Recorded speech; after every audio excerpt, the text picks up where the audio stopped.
네, 여러분 안녕하세요. 군뜸입니다.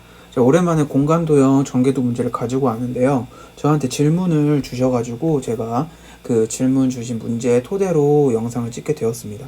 그래서 일단 전개도 적용이 안 된다고 그러셔가지고 제가 영상을 이렇게 찍게 되었는데, 일단 제 전개도 그 1, 2, 3탄이 거의 핵심이에요. 1, 2, 3탄이 거의 개념 위주로 설명을 드렸거든요. 그래서 내가 조금 이해가 안 된다, 전개도를 아예 못 푸시는 분들은 이 1, 2, 3탄을 아주 꼼꼼하게 보시면서 정리까지 하시면서 보시는 것을 추천드립니다. 그러니까 정리를 내가 직접 해야지, 제가 영상은 제가 찍었잖아요. 그래서 제가 찍는 그대로 내가 직접 정리하는 게 필요해요. 그래서 영상을 보면서 정리를 하시면 일단 기본 그 전개도 특징이랑 그 다음에 어떻게 전개도가 서로 움직이는지 그런 스킬 같은 거, 이 부분이 완벽하게 이해가 되실 거예요. 이해가 되신 다음에 그 다음에 이제 갖고 계신 문제집으로 전개도 문제를 풀어보면 되는데, 좀 이게 적용이 안 된다고 하시는 분들도 좀 계세요. 그래서 적용이 안 되는 이유는 완벽하게 숙지가 안 됐기 때문이거든요. 그래서 시간이 좀 걸리더라도 한 문제를 꼼꼼하게 내가 어떻게 전개도를 돌리면 이 모양이 되는지, 그러니까 1번, 2번, 3번, 4번 답 찾는 데만 신경 쓰지 마시고 왜 이 도형이 안 되는지 정확한 근거를 제가 1, 2, 3탄의 개념에서 설명해 드린 것처럼 하나하나 분석하면서 하시는 게 좋아요. 그렇게 하다 보면 이제 완벽하게 문제는 맞추실 수 있거든요. 근데 이제 단점이 그거죠. 시간 안에 못 푸는 거죠. 그러니까 한 문제를 3, 40초 내에 풀어야 되는데, 그러니까 18문제가 나오는데 이게 그 전개도 블록 세는 거랑 같이 나오기 때문에 이게 10분에 풀어야 되거든요. 그렇기 때문에 전개도 문제를 한 문제에 거의 30초 안에 풀으셔야 돼요. 그래서 30초 안에 푸시려면 이제 능수능란하게 돼야겠죠. 그러니까 능수능란하게 되기까지의 그 과정은 이제 영상을 숙지하는 데만 그치면 안 되고 내가 문제를 빨리빨리 푸는 그런 나만의 그 체득, 네. 그러니까 제가 설명한 것이 아니라 여러분도 다른 사람들 설명할 수 있을 정도의 수준까지 되셔야 돼요. 그래서 그 빨리빨리 푸는 거는 많이 또 연습을 하셔야 됩니다. 그것도 연습인데, 첫 번째는 영상, 그 개념 영상을 보시고 어느 정도 수준까지 되셨으면, 두 번째는 이 시간에 맞춰가지고 푸시는 연습을 하시면 돼요. 그래서 시간에 맞춰서 어떻게 연습하냐, 이것도 제가 설명을 드려야겠네요. 그래서 가장 효율적인 방법은 여러분 스톱워치 있잖아요, 핸드폰에. 그거를 다 30초에 재세요. 30초에 맞춰놓고 문제 딱 한 문제 풀 때 스톱워치를 딱 누르세요. 근데 문제를 바로 푸세요. 그러면 30초가 되기 전에 풀기 힘드실 거예요, 처음에는. 그러니까 소리가 울리겠죠, 소리가. 30초가 다 되면. 그러면 거기서 문제를 멈추시는 게 아니라 30초가 흘렀어도 문제는 푸세요, 끝까지. 그리고 문제가 다 풀면 내가 몇 초 정도 걸린지 알잖아요. 30초면 얘를 내가 푼 시간은 한 1분이 됐어. 2배가 오버가 됐죠. 그러면 내가 지금 문제를 이보다 2배는 빨리 풀어야겠다, 이런 감각을 서로 계속 익히시는 거예요. 그래서 30초에 맞추시고, 이게 훈련이 되면 어떻게 되냐면, 내가 그 스톱워치를 재지 않아도 30초 정도만 되면 느낌이 와요. 이 시간이 30초겠구나. 이런 내 몸 안에 공간 능력, 전개도 그 시계를 만드는 거예요.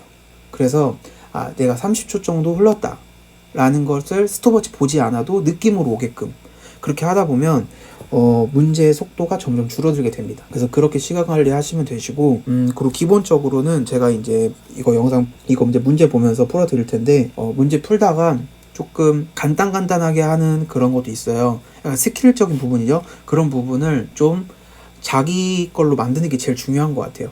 제가 이제 많은 친구들도 전개도 문제 진짜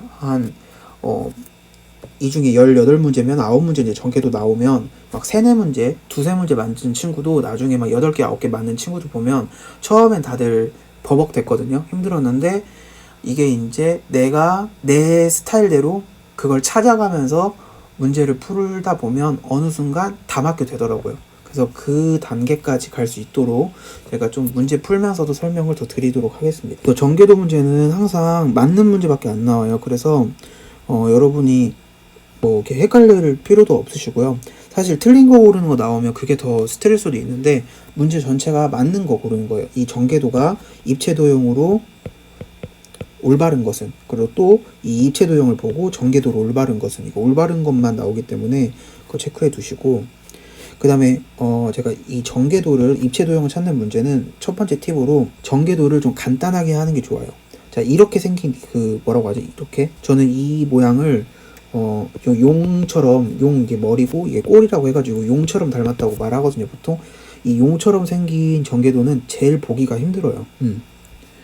그러니까 지금 이 그림이랑 이 목욕탕 표시랑 이게 붙는지 떨어져 있는지도 헷갈리고요. 이 클로버랑 그 다음에 H랑 만나는지도 헷갈리고, 이 목욕탕 표시랑 클로버랑 만나는지 이게 헷갈리죠. 그렇기 때문에 이런 전개도는 가볍게 돌리는 제거 스킬, 전개도 특징으로 돌리는 스킬이 있다고 했죠. 그것을 이용해서 좀 변형을 시켜주는 게 좋아요. 전개도를 개조하는 거죠. 그래서 이 문제를 보자마자 여러분 이런 전개도는 보기 편하시잖아요. 이렇게 생긴 거. 이런 식 전개도는 보기 편하잖아요. 왜냐면 딱 봐도 보기 편하죠. 얘랑 뚜껑이 되니까. 네. 그렇기 때문에 이런 전개도도 이렇게 변형을 시켜줄 수 있는 거예요. 자, 이 그림을 일로 바꿔줍니다. 왜냐면 기역자 법칙이 성립이 되기 때문에 돌려주면 이런 모양이 되겠죠. 네. 그 다음에 이 목욕탕 위에 있는 것도 뚜껑도 밑으로 내려줄게요.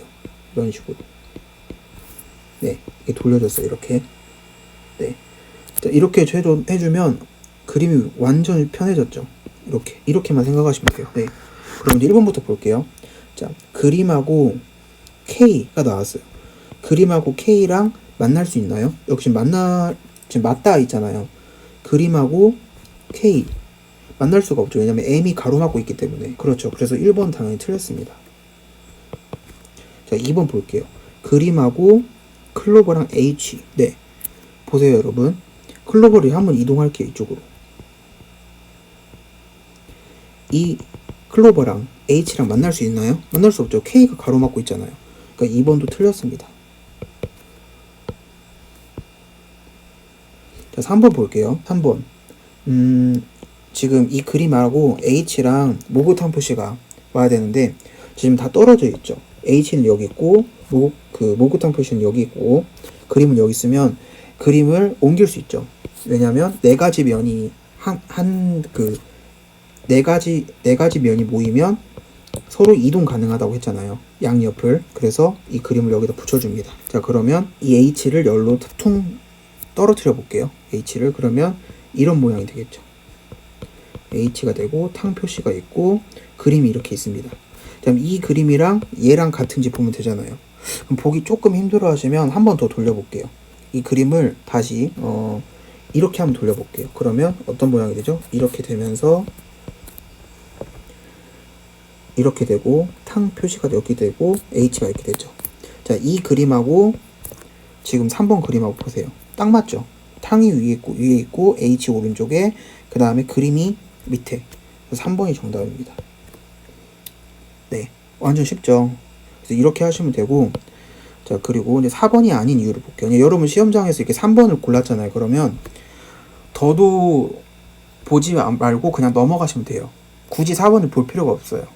그러니까 여러분 시험장에서는 답이 딱 나왔죠? 답이 1번 아니면 2번이 나왔어도 3, 4번 볼 필요가 없어요. 그러니까 검토할 시간이 없는 거예요. 그래서 그냥 찍고 바로 넘어가시면 됩니다.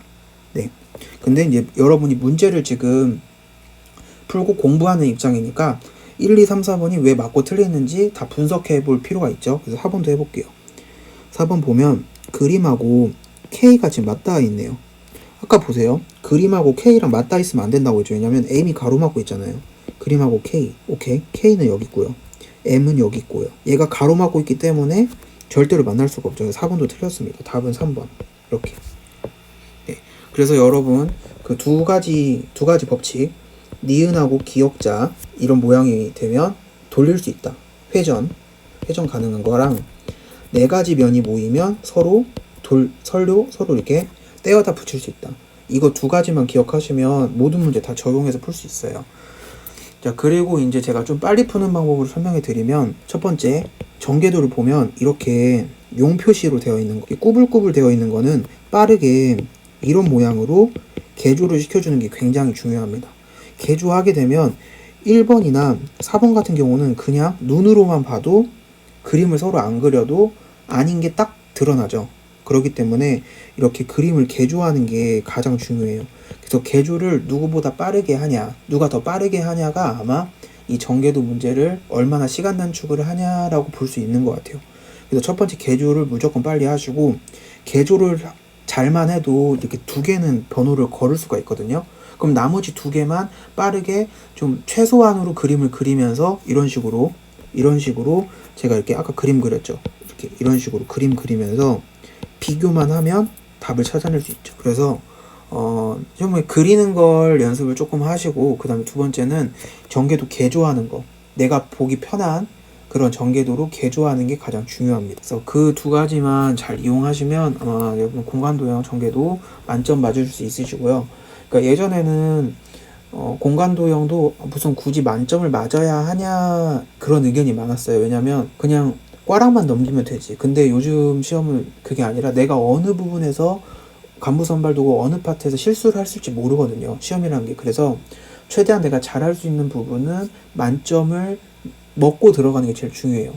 내가 그날 컨디션이 안 좋아가지고 자료에서 내가 좀 눈에 잘 보던 것도 못 보는 경우도 있고, 네, 언어가 보통 1교시에 많이 보거든요. 언어에서도 처음에 조금 좀 말려가지고 좀 문제를 찍거나 못 푸는 경우도 있고, 그렇기 때문에 최대한 여러분이 텐션 유지하시면서 긴장감 가지고 끝 과목까지 내가 잘할 수 있는 부분 최대한 다지고 다져서 만점을 목표로 하시는 게 제일 중요하다 생각합니다. 여러분도 문제 푸시다가 궁금한 상황 있으면 저한테 문제 보내주시고, 그리고 또 여러분 풀다가 또 다른 방식으로 풀면 더 빨리 풀 수 있다, 이런 것도 단톡방이나 아니면 제 댓글로, 유튜브 댓글로 남겨주시면 제가 다 반영해가지고 다음 영상 찍을 때 반영해서 찍도록 하겠습니다. 여러분 도움 되셨다면 좋아요, 구독, 알람 설정 꼭 눌러주세요.